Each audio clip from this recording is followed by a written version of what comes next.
Hello everybody, thanks for joining me again. Today we're going to be taking a look at making this kind of fine-tunable FM type of patch. Okay, so first thing we're going to go for is Serum.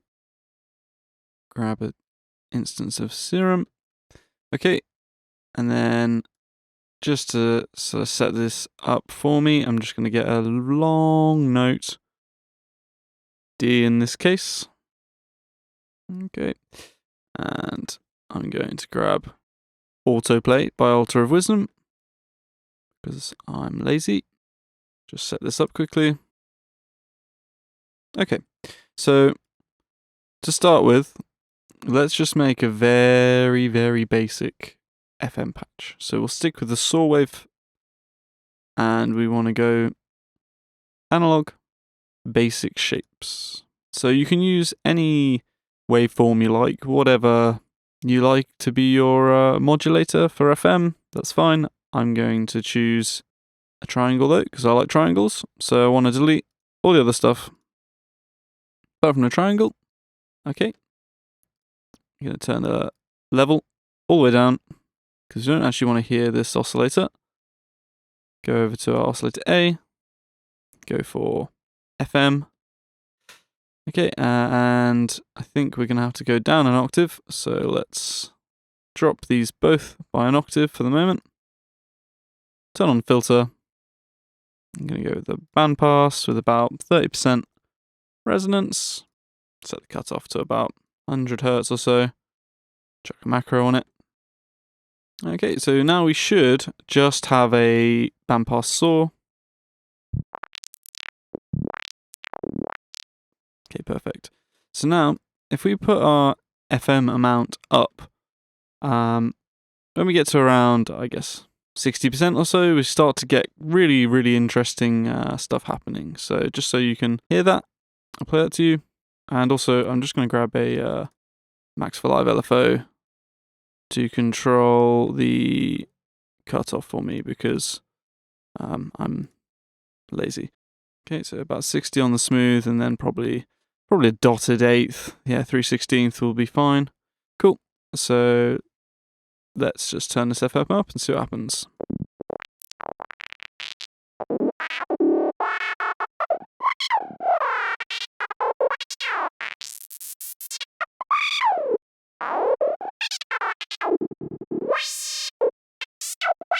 Yeah, so as you can tell, you start to get some pretty interesting tones up here. Okay, so we can take this one step further though, by going into the wavetable editor. And let's just create a duplicate. So now we have 2 frames.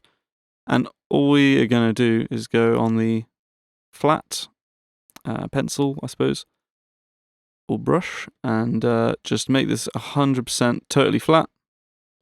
Okay, and now what I'm going to do is I'm just going to set this silence frame to be the first frame that happens.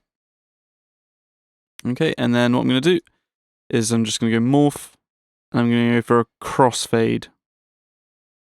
So what that's going to do is that's going to give us essentially just a volume knob, kind of, for the amount of FM, if that makes any sense. So that might seem totally pointless, but the result this gives us is we now have a texture knob, sort of the flavor, if you like, of the FM, with this FM from B, and then with this B wavetable position, we have like an intensity knob.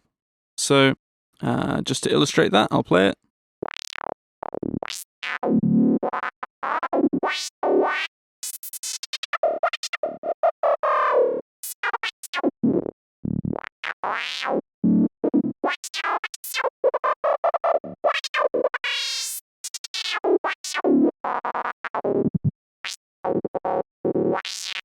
Okay, so that can be done with any waveform you like.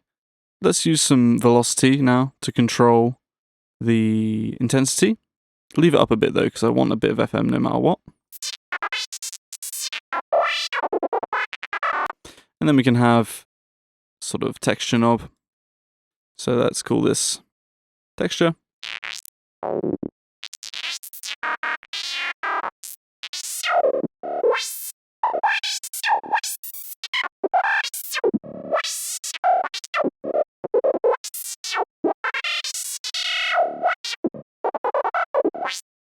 Yeah, so like that we can kind of get a bit more control over our FM tones and sort of have more or less intense versions of the same type of tone, if that makes sense.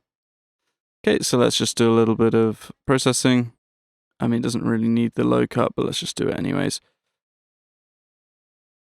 Cut out the highs, the really high stuff. Then I do love a bit of dimension. Expander.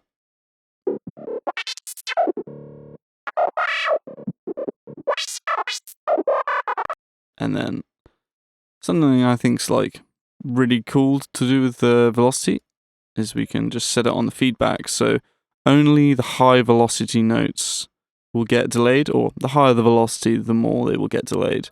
So just to show what that might sound like, let's set this up. Of course, we're going to go for a dotted eighth ping pong, because it's not Psytrance without a dotted eighth ping pong. And let's have a listen to it.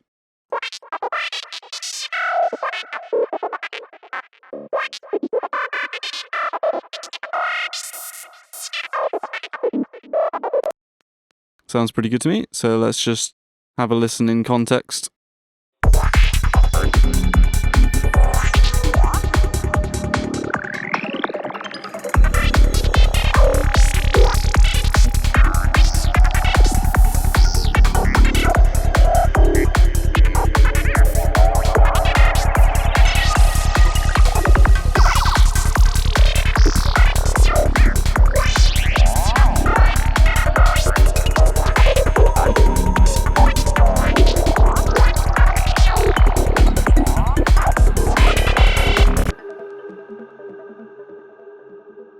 Okay, so yeah, I just cherry pick that, record it out, cherry pick whatever I like out of it, and yeah, there we have it. Hopefully you enjoyed that and you find some use for that.